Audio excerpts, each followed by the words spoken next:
Lundi 6 janvier, bienvenue à tous dans le 20h. Merci de suivre RTI 1, les titres de ces 30 minutes d'information. Les vœux pour le nouvel an à l'intention du chef de l'État et du pays tout entier, les corps constitués de la nation, les ont présentés aujourd'hui au président Alassane Ouattara. Les forces armées, les rois et chefs traditionnels, les guides religieux et le corps diplomatique se sont succédés devant le chef de l'État. Sur l'autoroute du Nord, entre autres, ce lundi, le respect de la mesure d'interdiction de circulation pour les poids lourds de plus de 10 tonnes les matins de 6h à 9h et dans l'après-midi de 17h à 21h a été contrôlé. L'Office de sécurité routière a fait la ronde sur différents tronçons. Au Mali, 5 soldats des forces armées ont perdu la vie et 4 véhicules ont été détruits ce lundi dans l'explosion d'une mine artisanale dans le centre du pays. Cette mission des forces armées maliennes est tombée dans une embuscade à l'engin explosif improvisé. Bonsoir, merci de nous rejoindre pour ce 20h sur RTI 1. Les corps constitués de la nation ont présenté leurs vœux en ce jour au président Alassane Ouattara. Les forces armées, les rois et chefs traditionnels et aussi les guides religieux ont formulé leurs vœux à l'intention du chef de l'État. Le nonce apostolique Paolo Borgia a présenté les vœux du corps diplomatique au président Alassane Ouattara. Fijanaïma. Comme il est de coutume chaque nouvelle année, la traditionnelle cérémonie officielle d'échange de vœux entre le président de la République et les différentes composantes de la société s'est déroulée ce lundi 6 janvier au palais présidentiel. Elle a démarré par la présentation des vœux du corps diplomatique composé des ambassadeurs accrédités en Côte d'Ivoire, des consuls honoraires, des représentants des organisations internationales, des ambassadeurs nationaux en fonction au département central. Comme de coutume, le rôle de porte-parole est revenu au nonce apostolique doyen du corps diplomatique. Bien qu'ayant pris tout récemment fonction, puisqu'il a présenté le lundi 30 décembre dernier ses lettres de créance au président de la République au palais présidentiel, Monseigneur Paolo Borgia, présentant les vœux du corps diplomatique, a fait aussi montre d'une bonne connaissance de la situation économique, sociale, politique et culturelle de la Côte d'Ivoire. Il a relevé les performances enregistrées au plan économique, au plan diplomatique. Il a salué les efforts du gouvernement pour prendre en compte les populations les plus défavorisées. Il a félicité aussi l'engagement du gouvernement pour lutter contre le terrorisme, autre grand défi. Le porte-parole du corps diplomatique a aussi exprimé le regard de la communauté internationale sur les tensions politiques du moment et sur l'élection présidentielle d'octobre prochain. Il a invité le gouvernement à poursuivre ses efforts de réconciliation nationale et il a par ailleurs invité les acteurs politiques dans leur ensemble à participer à la commission électorale indépendante afin que les résultats du scrutin électoral soient unanimement acceptés. Excellence, Monsieur le Président de la République, je porte ma voix pour exprimer à votre Excellence notre profonde gratitude pour l'heureuse occasion que vous nous offrez pour vous présenter nos vœux les meilleurs de bonheur, de santé et de paix pour cette année 2020. Ces vœux sont l'expression des sentiments d'amitié sincère des gouvernements et des peuples que nous avons l'insigne honneur de représenter auprès de vous. L'année 2019, qui vient de s'achever, a donné de voir la vitalité de la Côte d'Ivoire et son rôle dynamique dans la vie politique et économique, dans la complexité des relations avec toute la communauté internationale. La présence de la Côte d'Ivoire au sein du Conseil de sécurité des Nations Unies, les divers voyages que votre Excellence a effectués à l'extérieur et les visites en Côte d'Ivoire de certains chefs d'État et des gouvernements manifestent l'estime dont ces pays jouissent et les bonnes relations qu'ils entretiennent au niveau international. Excellence, Monsieur le Président de la République, vous aviez placé l'année 2019 sous les auspices d'une action sociale plus intense. C'est pourquoi nous continuons de saluer l'ambitieux programme social du gouvernement, L'année qui s'ouvre se présente à la Côte d'Ivoire comme l'année d'importants et nombreux défis à relever, notamment sur le plan sécuritaire, sur le plan économique et social, sur la réconciliation, sur les réformes constitutionnelles et sur l'élection présidentielle tant attendue. La communauté internationale que nous représentons voudrait donc encourager toutes les démarches visant à intensifier les politiques favorisant une continuelle et juste redistribution des fruits de la croissance, une meilleure assistance sociale des plus défavorisés et la lutte contre la violence sous toutes ses formes. La Côte d'Ivoire également, à l'instar de plusieurs autres pays africains, va vivre une année électorale marquée par l'élection présidentielle d'octobre prochain.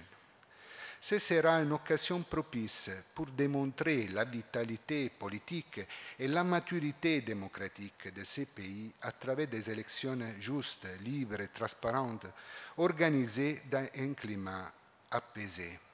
En cela, la grande famille diplomatique ici présente pense que tous les acteurs et partenaires électoraux devraient participer au travail de la Commission électorale indépendante, conformément à la Constitution et aux standards internationaux en matière d'élection.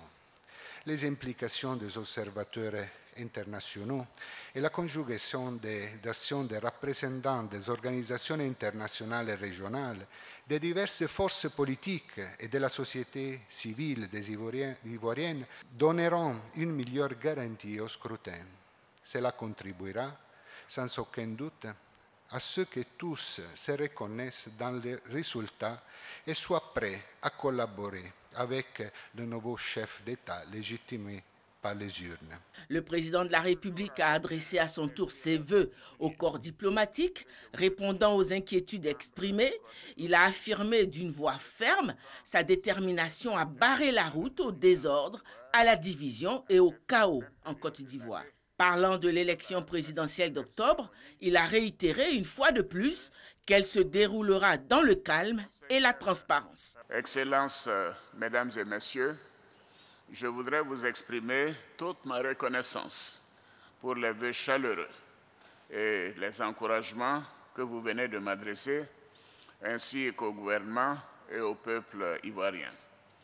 En retour, je forme pour chacun et chacune de vous, pour vos familles, pour les chefs d'État et les dirigeants et organisations que vous représentez, des vœux de santé et de bonheur, de paix et de prospérité pour l'année 2020. La cérémonie de ce matin m'offre l'occasion de vous exprimer, au nom du peuple et du gouvernement ivoirien, ainsi qu'à mon nom personnel, notre profonde gratitude pour les actions que vous avez menées au quotidien en faveur de la consolidation des relations d'amitié et de coopération entre la Côte d'Ivoire et vos pays et organisations durant l'année écoulée. Monsieur le doyen du corps diplomatique, Excellences, Mesdames et Messieurs, dans le cadre de vos fonctions, je sais que vous suivez attentivement le développement de l'actualité politique de notre pays en rapport avec l'élection présidentielle prévue en octobre 2020. Je voudrais vous rassurer, la paix, la stabilité, la modernisation de notre pays et la cohésion sociale auxquelles nous sommes parvenus sont désormais irréversibles.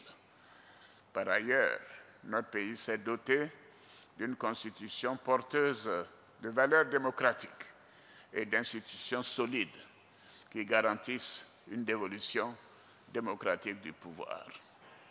Toutes les conditions sont maintenant réunies pour que l'élection présidentielle à venir soit transparente, juste et ouverte, également apaisée, bien sûr. Les préparatifs de ce scrutin se déroulent normalement.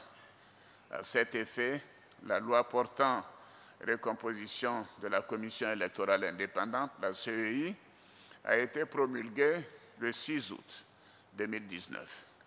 Les 15 membres de la Commission centrale ont prêté serment le 27 septembre 2019 et les commissions électorales locales ont été installées.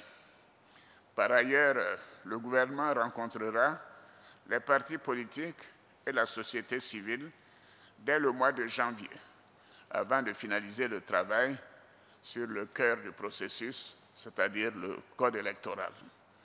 En outre, afin de permettre aux Ivoiriens de disposer de toutes les pièces nécessaires à leur participation au vote, l'opération d'enrôlement, dans le cadre de l'élaboration du registre national des personnes physiques, le RNPP, a été lancée le 11 décembre 2019. À la demande de la Commission électorale indépendante, la CEI, le ministère des Affaires étrangères a d'ores et déjà sollicité l'assistance électorale des Nations unies, de l'Union européenne, de l'Union africaine, de l'Organisation internationale de la francophonie et de la CEDEAO. Vos pays et organisations ont toujours été à nos côtés dans la réalisation des importants progrès économiques, sociaux et humains que j'ai présentés à mes compatriotes dans mon discours à la nation.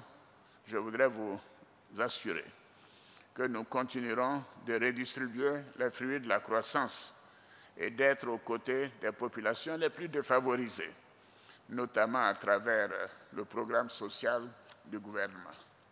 Le gouvernement continuera à travailler avec détermination à la sécurité des Ivoiriens, à l'amélioration de leurs conditions de vie et au rayonnement de notre pays sur la scène internationale. Malgré le caractère officiel de cet échange de vœux, le corps diplomatique a tenu tout de même à souhaiter un joyeux anniversaire au président de la République qui a fêté le 1er janvier ses 78 ans. Et nous écoutons des membres du gouvernement et du corps diplomatique après cette présentation de vœux. L'année 2020 doit être une année donc, de paix et de sérénité et faire en sorte que les élections qui vont venir soient des élections à la fois apaisées, ouvertes, comme ceci est passé donc, en 2015. Donc à chacune et à chacun, bonne année 2020. Et pour la Côte d'Ivoire, bonne continuation sur le chemin de l'émergence. Notre pays a enregistré d'énormes progrès dans tous les domaines depuis 2011, mais également à assurer sur l'avenir de la Côte d'Ivoire et notamment sur l'organisation des élections de 2020, en indiquant que les conditions sont aujourd'hui réunies pour que ces élections soient organisées de manière donc transparente, juste et équitable. Il a invité le gouvernement à rencontrer la classe politique et la société civile pour discuter sur le code électoral afin donc de le finaliser. Le vœu que je voudrais formuler, c'est que l'ensemble de la classe politique participe de manière effective et de manière constructive à ce débat sur le code électoral, de manière à ce que nous arrivions à un code électoral consensuel pour régir la prochaine élection présidentielle. En tant que membre du gouvernement en charge de la défense, nous allons donner le meilleur de nous-mêmes pour assurer la paix, une année de paix à la Côte d'Ivoire, pour que les Ivoiriens puissent travailler et que la richesse puisse profiter à tout le monde. Nous avons une belle terre et nous appartient chacun de nous battre pour apporter notre contribution. Nous sommes une terre d'espérance, un grand carrefour où les peuples se sont mêlés, où les gens vivent en paix. Et je peux dire que nous allons tout mettre en œuvre pour que la Côte d'Ivoire soit en paix. L'année 2020 doit nous permettre de resserrer nos liens de fraternité, nos liens de famille, dans les villages, dans les hameaux, dans les quartiers. Et que la paix règne dans notre pays en cette année importante électorale en Côte d'Ivoire. Nous avons la vision d'une année qui aidera vraiment à renforcer la stabilité et la démocratie dans ce pays. Son Excellence, Monsieur le Président de la République, a parlé dans le même sens lors de la cérémonie de présentation des vœux. Et je dois dire que cette cérémonie charmante s'inscrit dans la droite ligne de la tradition d'hospitalité pour laquelle la Côte d'Ivoire est justement renommée. Bonne et heureuse année de 2020. Nos vœux sont vraiment une année de bonheur, de santé et de paix pour la Côte d'Ivoire et un bon partenariat entre la Côte d'Ivoire et le Canada. Je suis très heureux d'être ici avec Monsieur le Président, l'Excellence et tout le corps diplomatique, tous les ministres. C'est une occasion spéciale pour ouvrir la parole du président et la parole de Nuncius aussi. Shalom à tous, bonne année 2020. Les présidents d'institutions et les ministres ont également formulé leurs vœux pour la nation ivoirienne en cette nouvelle année. Je souhaite que 2020 soit une année paisible, comme ces 8 dernières années. La santé pour tous les Ivoiriens et beaucoup de sagesse pour le président de la République pour continuer à marcher dans les pas du président Félix Houphouët-Boigny pour le bonheur de tous les Ivoiriens et le bonheur des Africains. Cette année va être particulièrement décisive pour le ministère de la Santé qui a déjà bénéficié de 4 réformes majeures de la part de son Excellence le Président de la République. Il y a eu la réforme du secteur pharmaceutique, il y a eu ensuite la construction des établissements de santé, il y a également bien sûr la couverture maladie universelle et puis en 2020, il y aura la mise en œuvre de la réforme hospitalière. Ce qui m'a marqué dans ces présentations de vœux cette année, c'est que tous les discours sont convergents. Tous ont appelé à la paix. Tous ont appelé à la cohésion sociale. Et le président les a rassurés, leur a fait savoir que la Côte d'Ivoire est au travail et leur a demandé de ne pas s'inquiéter parce qu'il fera tout pour que, aux élections à venir, il n'y ait aucune difficulté. Nous souhaitons que les élections qui vont se dérouler en 2020, que les Ivoiriens comprennent que la chose essentielle, c'est le développement. C'est avoir donc des routes, avoir des écoles, avoir des centres de santé, et tout cela ne peut se faire que dans la paix.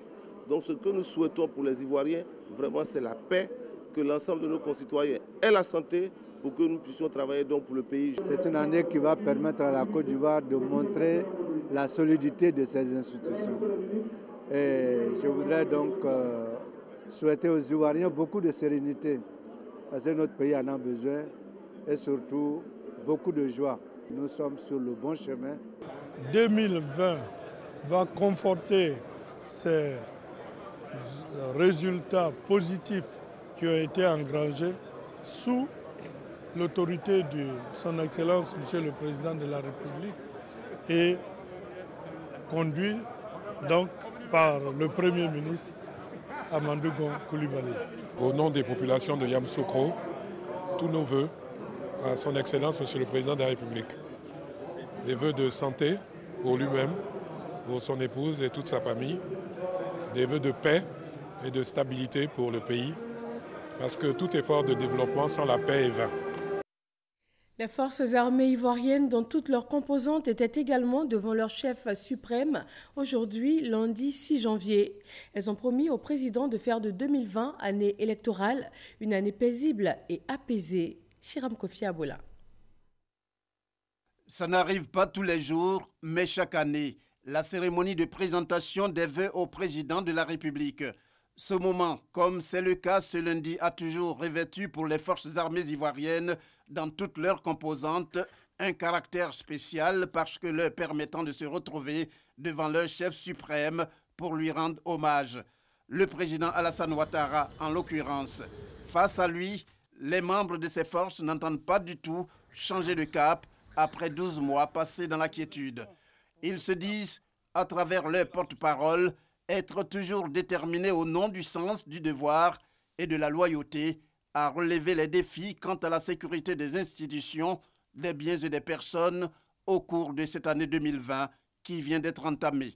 Excellence, Monsieur le Président de la République, chef suprême des armées, au nom de toutes les forces, je tiens à vous rassurer de notre détermination et de notre engagement à faire face à toutes sortes de menaces d'où qu'elles viennent. Aussi, voudrions-nous vous remercier pour l'intérêt constant que vous nous portez et tous les efforts consentis pour l'amélioration des conditions de vie et de travail. Je voudrais, Excellence, Monsieur le Président de la République, chef suprême des armées, souhaiter pour notre pays bien-aimé le renforcement de la culture de paix. Enfin, que cette année nouvelle puisse vous permettre de poursuivre en toute sérénité les actions que vous avez si bien entamées pour le développement de chaque région de la Côte d'Ivoire, et le bien-être de chacun de vos concitoyens. Quant à nous, nous vous promettons de garantir la sécurité des institutions, des populations et de leurs biens, conformément aux priorités de votre gouvernement. Le président Alassane Ouattara s'est dit fier de ses forces, grâce à qui la paix règne en Côte d'Ivoire. En les félicitant, il a promis que le gouvernement mettrait tout en œuvre pour leur permettre de continuer à travailler dans de meilleures conditions. Pour l'année 2020 ainsi que pour les années à venir, le gouvernement s'engage à assurer la sérénité, la tranquillité et la paix à toutes les populations vivant en Côte d'Ivoire. Pour ce faire, la priorité sera donnée au renforcement et au relèvement des capacités opérationnelles de l'ensemble des forces militaires et paramilitaires. Cela se traduira concrètement par les actions suivantes. Tout d'abord, la poursuite du programme de réhabilitation, de construction et d'équipement des casernes. Ensuite, le renouvellement accéléré des matériels et équipements de dotation.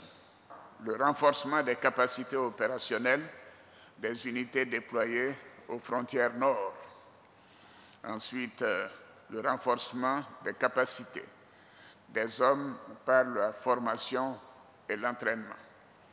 Le renforcement des capacités pour une meilleure prise en charge des nouvelles menaces telles que le terrorisme, la piraterie maritime, la criminalité transfrontalière, etc. La restauration de l'esprit de discipline. L'affermissement du lien armée-nation. La préparation de nos forces pour le déploiement dans les opérations de soutien à la paix. La lutte contre le grand banditisme, coupeurs de route, orpailleurs clandestins, attaques et vols à main armée. L'intensification de la lutte contre la fraude et l'occupation illégale des aires protégées. Outre ces actions, un effort substantiel sera également consacré au domaine du renseignement, qui nécessite des investissements importants et qui joue un rôle essentiel aujourd'hui, compte tenu des menaces internationales. Il s'agira de faire du renseignement une priorité budgétaire et opérationnelle cohérente en relation avec les pays amis qui sont disposés à nous apporter leur expérience et les technologies adaptées aux nouvelles menaces. De plus, les espaces de liberté, comme le cyberespace ou les zones aériennes et maritimes, qui sont devenus de nos jours des espaces de confrontation, seront davantage pris en compte dans la stratégie globale de défense. Rappelant que l'année 2020 est consacrée aux échéances électorales pour parler notamment du scrutin présidentiel, le chef de l'État a dit pouvoir compter sur les forces armées ivoiriennes pour une élection paisible et transparente. Une page noire dans ce 20h, le décès ce lundi du colonel-major Isiaka Ouattara. Je vous donne lecture du communiqué de l'état-major général des armées.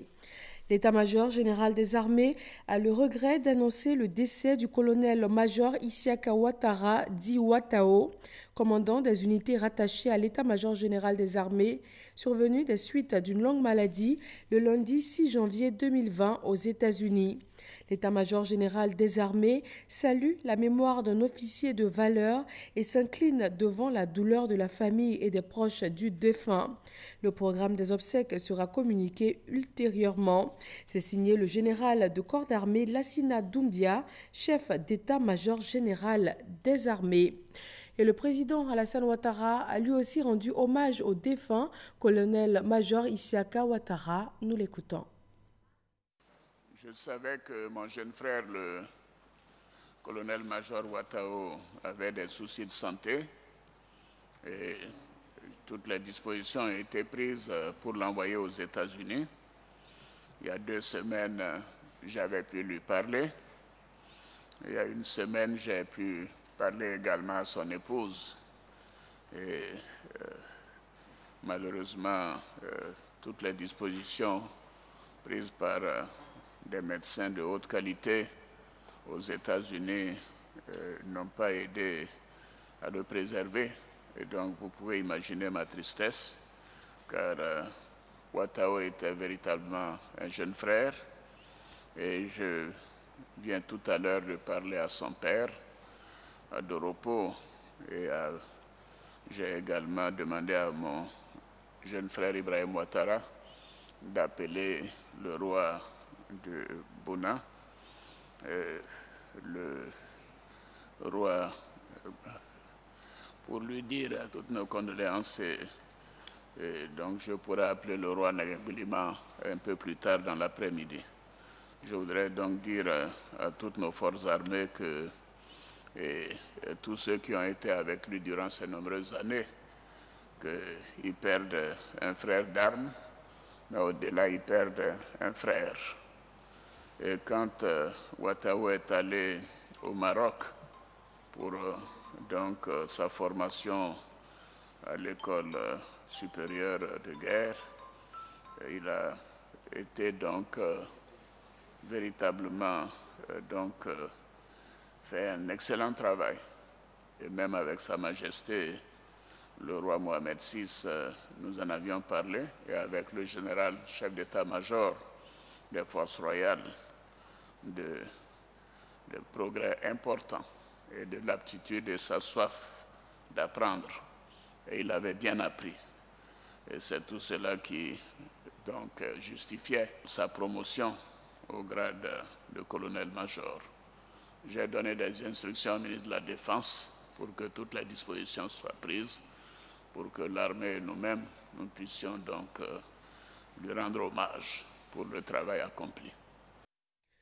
Et on s'intéresse maintenant à cette mesure de prévention en matière de sécurité routière.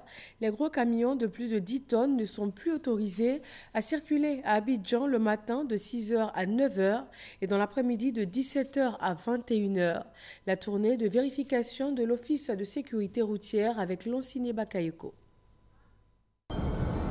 Autoroute du Nord, kilomètre 24, nouvelle zone industrielle d'Akoupé, jeudi.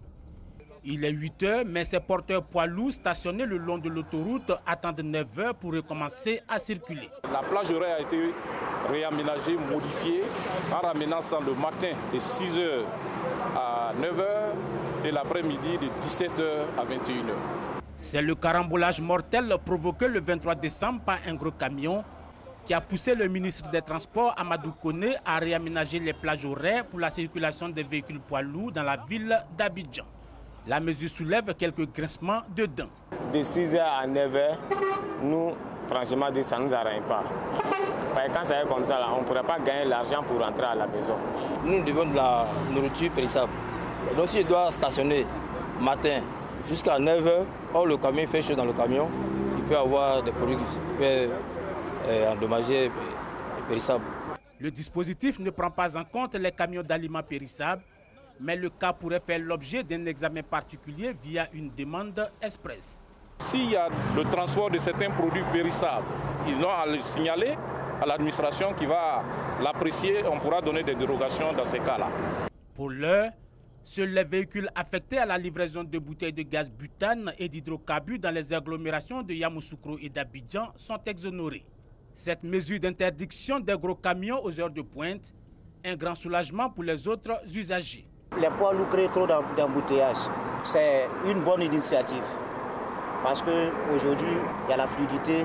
Les gens vont à leurs occupations sans problème. En vue d'assurer l'effectivité de cette mesure qui vise à sauver des vies humaines, des patrouilles régulières seront organisées et les contrevenants soumis à la rigueur de la loi. Le projet Abidjan Transport vise également à améliorer la sécurité sur nos routes. Le ministère de l'Environnement et du Développement durable a signé un protocole avec le Millennium Account Challenge Côte d'Ivoire en vue de sa mise en œuvre. Il s'agit déjà de définir le cadre de mise en œuvre du projet Abidjan Transport d'un coût global de 271 millions de francs CFA. Chaque année. Par cette signature de convention, le Centre ivoirien anti-pollution et l'Agence nationale de l'environnement, deux structures sous tutelle du ministère de l'Environnement et du Développement durable, s'engagent aux côtés du Millennium Challenge et Côte d'Ivoire pour la mise en œuvre du projet Abidjan Transport ATP. Ce projet prend en compte la réhabilitation de 32 km d'infrastructures routières à Abidjan et le renforcement des capacités techniques d'organismes gouvernementaux pour la gestion du système des transports. Ces deux structures-là, pour le compte du ministère, vont accompagner le MCA dans la mise en œuvre de ce grand projet, de ce vaste projet de transport qui permettra, in fine, une fluidité de la mobilité, aussi bien des personnes que des biens en Côte d'Ivoire. Le ministère de l'Environnement et du Développement durable a un rôle privilégié pour nous permettre un bon déroulement des activités qui vont se dérouler en milieu urbain, et nous devons nous conformer à la réglementation environnementale et sociale et aux directives du bailleur, le MCC. Avec le ministère de l'Environnement et du Développement durable, ce sont au total 18 entités qui seront impliquées. Le projet ATP intervient dans le cadre du programme Compact Côte d'Ivoire, composé de 2 projets. Le programme est financé par les États-Unis d'Amérique à travers le Millennium Challenge Corporation, MCC, pour un montant global de plus de 262 milliards de francs CFA. Les 30 officiers de la première promotion du cours d'état-major de la gendarmerie nationale ont reçu leur diplôme de fin de stage. Une première dans ce corps d'élite afin de permettre notamment aux officiers d'assurer le commandement d'une unité de niveau groupe d'escadron. Abou Sanogo. Ils sont récompensés au terme de 5 mois de stage. Ces 30 officiers supérieurs de la gendarmerie nationale sont issus de la première promotion du cours d'état-major de la gendarmerie. Un cours qui constitue un réel changement de paradigme dans le système de formation continue et de perfectionnement des officiers de la gendarmerie nationale. Ce cours leur a permis donc d'élever leur niveau professionnel par une adaptation de la formation aux missions spécifiques de la gendarmerie nationale, tout en garantissant les capacités interarmes et interarmées de la gendarmerie. À l'issue donc du stage, ces officiers supérieurs ont reçu leur diplôme des mains du général de division Alexandre Apalo Touré, commandant supérieur de la gendarmerie nationale, qui leur a demandé d'être des officiers de terrain. Si vous êtes sur le terrain, vos hommes n'auront pas besoin d'être punis pour comprendre. Ils vont vous suivre, ils seront sur le terrain, parce qu'ils diront le colonel, le commandant, le capitaine lui-même est sur le terrain. Je vous demande d'enseigner par l'exemple, de commander en étant les premiers exécutants.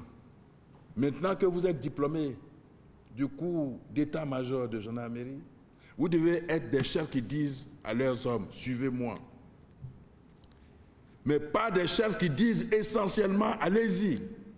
L'officier de gendarmerie diplômé sera en mesure d'exercer des fonctions au sein d'un état-major national ou multinational, de participer à la conception, à la planification et à la conduite d'opérations interarmes, voire interarmées, d'assurer le commandement d'une unité de niveau groupe d'escadron ou légion et d'exercer des responsabilités dans l'administration sécuritaire en ayant une large vision des problématiques contemporaines. À Toumoudi, ville du centre de la Côte d'Ivoire, la ministre de la Modernisation de l'Administration et de l'Innovation du service public a scellé avec les leaders de communauté le pacte de la paix. C'était au cours d'une rencontre d'échange de vœux. Charles Tatou. Environ 200 leaders de communauté, notamment des chefs de quartier et de village de Toumoudi, d'accord avec les élus et cadres conduits par la ministre Raymond Goudou Kofi. Cette année 2020, année électorale, pas d'écart de langage ni d'heurts doivent prévaloir dans le département comme en Côte d'Ivoire le bon ton, le vivre ensemble et la paix. Pour cela, les chefs coutumiers déterminés à renforcer l'action de pacification. Ce sont les conseils qu'on donne à nos enfants. L'élection qui vient, que ça soit apaisé. Les enfants n'ont qu'à prendre leur temps à écouter les gens, pas des palabres. Et aussi à Toumoudi, on va parler à nos populations. La politique, ce n'est pas la guerre. La politique, ce n'est pas palabre. Ce sont des idées. Aussi, à l'agenda des chefs coutumiers de Toumoudi, des plaidoyers pour réconcilier le président Alassane Ouattara et son aîné Henri Konabédié. Ces engagements au terme d'explications sur la nécessaire unité ivoirienne, comme pour revivre l'ère Houphouët-Boigny marquée par la cohésion nationale et le développement. Des valeurs à revendiquer selon la ministre Goudou Kofi et ses frères dans le respect des institutions. Et la politique ne peut pas nous diviser parce que nous sommes tous enfants de Toumoudi. Que les chefs donnent des conseils aux jeunes. Il faut que les chefs aient à l'esprit qu'ils ont un rôle d'apaisement à apporter. Le discours doit être un autre discours parce que justement nous sommes dans une période qui va être une période difficile pour certains, mais qu'ils doivent rassurer les uns et les autres. Cette rencontre se situe dans le cadre du traditionnel échange des vœux de Nouvel An. Elle aura permis de lever des inquiétudes, tel le projet de la maison des chefs de Toumoudi. Dans l'actualité internationale au Mali, 5 soldats des forces armées ont perdu la vie ce lundi dans l'explosion d'une mine artisanale dans le centre du pays. Cette mission des forces armées maliennes est tombée dans une embuscade à l'engin explosif improvisé. En plus du bilan humain, 4 véhicules ont été détruits. Les renforts sont déjà sur place pour le ratissage de la zone. Le Mali est la cible d'attaques de plus en plus meurtrières de plusieurs groupes en dépit du renforcement des armées locales, de la présence de 4500 Français, de la force anti-djihadiste Barkhane et de la force des Nations Unies au Mali, MINUSMA. Et puis rappelons pour terminer que les corps constitués de la nation ont présenté aujourd'hui leurs vœux au chef de l'État pour le nouvel an. Les forces armées, les rois et chefs traditionnels, les guides religieux et le corps diplomatique se sont succédés devant le président Alassane Ouattara. Merci de votre attention. Marine Cognon vous retrouve à 23h et moi je vous dis à demain 20h sur RTI 1. Bonsoir à tous.